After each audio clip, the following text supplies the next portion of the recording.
ജോണൂട്ട അല്ല, നിങ്ങൾ ഇത് അറിയണം. ഇവനെയുണ്ടല്ലോ, ഇവനെ ജോണെ മോൻ എന്നാ കട്ടെ കാറിന്ന് ഇറങ്ങിയപ്പോ അമ്മയുടെ കൈ പിടിച്ചോട്ട് വലിച്ചോട്ട് കടിക്കുക. കേട്ടോടാ മാറി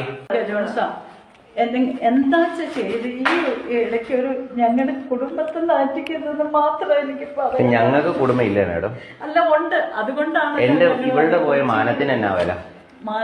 ഒരു വില ഇടാൻ പറ്റില്ല ഒരു സ്ത്രീയുടെ മാനത്തിന്. അതും ഞാൻ ചോദിക്കുക, ഞാൻ ഇവനോട് അന്ന് വിളിച്ചപ്പോഴും പറഞ്ഞു, ഒരു പെണ്ണിന്റെ കൂടെ ഒരാണ് കിടക്കണമെങ്കിൽ ബ്ലാക്ക് മെയിൽ ചെയ്തോ പേടിപ്പിച്ചോ ആണോ കിടത്തണ്ടേ? ആണോടാ മാറി?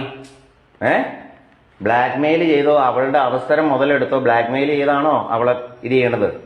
ഒന്നല്ല, ഇതുപോലെ ഞാൻ പറയും, എത്ര കുടുംബം ഇതുപോലെ കളഞ്ഞിട്ടുണ്ടാവും, എത്ര കുടുംബം കളഞ്ഞിട്ടുണ്ടാവും. ഇപ്പൊ എത്ര എണ്ണം കളയുണ്ടാവും? ഇല്ല, അയ്യോ മാഡം ഒരിക്കലും ചെയ്യരുത്. ഇല്ല ഇല്ല, പ്രാവശ്യത്തേക്ക് ഈ ഒരു പ്രാവശ്യത്തേക്ക് അല്ല മാഡം, കാരണം അത്ര ഞങ്ങൾ അനുഭവിച്ചു മാഡം. ഇതേ ഇപ്പൊ ഇല്ല ഇല്ല ഇല്ല, മാഡം ഒരിക്കലും കാലുപിടി ക്ഷമ പറയരുത്. കാരണം മാഡം ഒരു തെറ്റ് ചെയ്തിട്ടില്ല. മാഡം ഒരു തെറ്റ് ഇവനെ പോലെ ഒരു നാറി ഒരേ അമ്മയുടെ വയറ്റിൽ പിറന്നു എന്നുള്ള തെറ്റാ നിങ്ങൾ ചെയ്തത്. ഇവൻ വിളിച്ച് ഭീഷണിപ്പെടുത്തി, എന്നിട്ട് ഇവളോട് പറഞ്ഞു, അല്ലെങ്കിൽ എന്റെ കെട്ടിയവൻ ഇപ്പൊ ബാറിലുണ്ട്, അവനെ കേസിൽപ്പെടുത്തും, ഞാൻ അവന്റെ വക്കീൽ ജാമ്യം തള്ളിക്കും, അല്ലെങ്കിൽ അവനെ വീണ്ടും ജീവിതകാലം മുഴുവൻ കെടുത്താനുള്ള വകുപ്പ് എനിക്കറിയാം. മജിസ്ട്രേറ്റുമാരുമായിട്ട് എനിക്ക് ബന്ധമുണ്ട്. അങ്ങനെ പറഞ്ഞിട്ടില്ല. 19 വയസ്സായില്ലേ?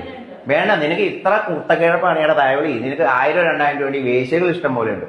അവിടെ പോകാൻ പാടില്ലേ? ഒരു കുടുംബം കലക്കിയിട്ടാണോ നിന്റെ കഴപ്പ് തീർക്കണടാ പാട്ടിക്കുറിയാനെ? ഞാൻ പറയാം മാഡം, നിന്റെ മക്കളെ പെണ്ണ് കെട്ടിക്കുകയാണെങ്കിൽ വീട്ടിൽ നിന്ന് ഒഴിവാക്കിയിട്ട് അല്ലെങ്കിൽ അതുങ്ങളുടെ കൂടെ ഈ തായവളി കയറി കിടക്കും. എന്തിനാണോ ഇനി ഇങ്ങനെ ഒരു ദിവസം വിളിച്ച് കരഞ്ഞ നാണം കെട്ടതല്ലേ മറ്റേ കേസിൽ? എന്നിട്ടും ഈ പരിപാടി നിർത്താറായില്ല.